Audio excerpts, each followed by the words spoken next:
When James Morgan returned to his late father's home, the rain had been falling for 3 days straight. The house stood alone on a hill, half swallowed by fog, its windows dark as if they were watching him. It had been years since he'd last come here, years since he'd heard his father's voice tremble when he spoke of the family curse. The key stuck in the lock as if the house itself didn't want him inside. When the door finally gave way, a breath of stale, cold air rolled out. The air smelled of dust and old wood, but beneath that, there was something else. Something rotting. Inside, everything was as he remembered: the faded armchair, the ticking clock that hadn't ticked in years, the old journal stacked on the desk like gravestones.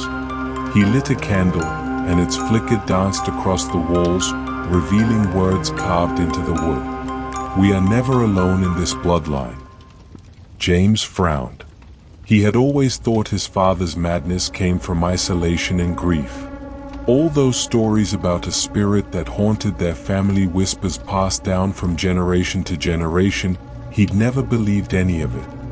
But that night, the house was too quiet, too aware. He found his father's final journal, the pages filled with shaking handwriting. "It speaks to me. It warns me. It fears the one who will come after." James read that line again and again, his heart thudding in his ears. It fears the one who will come after. Then, he heard it. A whisper, faint but sharp enough to slice through the silence. "James?" He spun around. Nothing. Only the candlelight shivering on the wall. Then came the sound of slow footsteps, upstairs. He took the candle and followed. The air grew colder with every step. The stairs creaked like bones under his feet. At the end of the hall, the attic door stood slightly open. He pushed it, and the hinges screamed. Inside, the air felt thick and wrong. There was a tall mirror in the corner, covered by a dusty sheet. James reached out and pulled it away. For a moment, he saw himself, and then his reflection blinked a second too late. He stepped back. The reflection didn't. It stood there, smiling faintly. Then the whisper came again, trembling, frightened. "You shouldn't be here." James' voice shook. "Who are you?" The reflection's lips moved. "Not who. What? And then, the reflection turned its head slightly, while James did not. He stumbled away, heart pounding, and the candle blew out on its own. In the darkness, the whisper came again, louder now. "You are not like the rest." Over the next few nights, the house began to change. The lights flickered. Shadows stretched in directions they shouldn't. James would catch glimpses of figures in corners, faces that looked too much like his own. Sometimes, when he spoke aloud, another voice answered back his voice, but older. He tried to leave once, but the front door wouldn't open. It was as if the house itself had sealed him in. That's when he found the trapdoor beneath the cellar rug.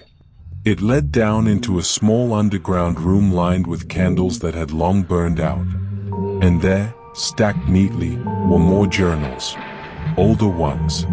Some written over a century ago. The handwriting was the same.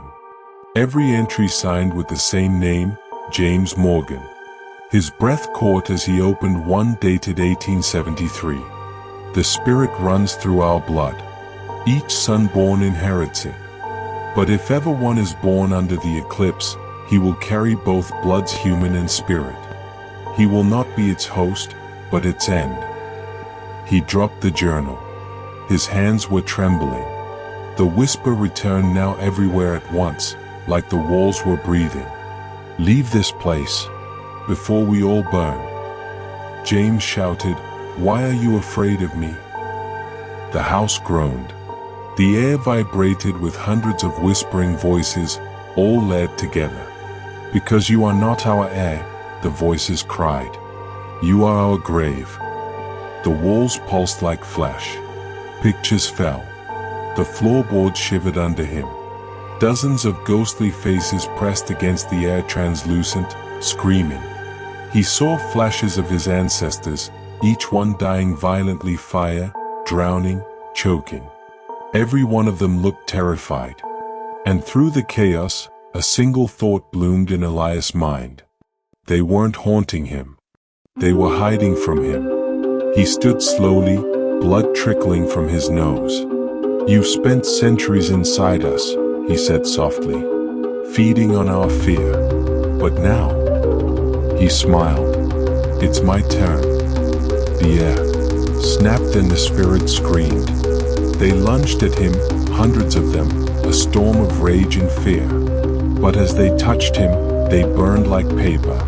They were being pulled in, dragged into him like smoke. James' eyes glowed red. His veins darkened under his skin. He whispered the last words the spirits would ever hear. "You had your time." And then, silence. When morning came, the house was calm again. The rain had stopped. Sunlight spilled through cracked windows.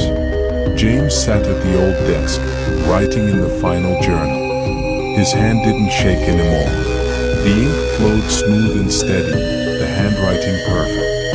He finished the last line and closed the book gently. "It's not the curse that runs in my blood anymore. It's me." He looked up at the mirror across the room. His reflection was there, pale and wide-eyed, staring back at him in pure horror. And for the first time, James smiled.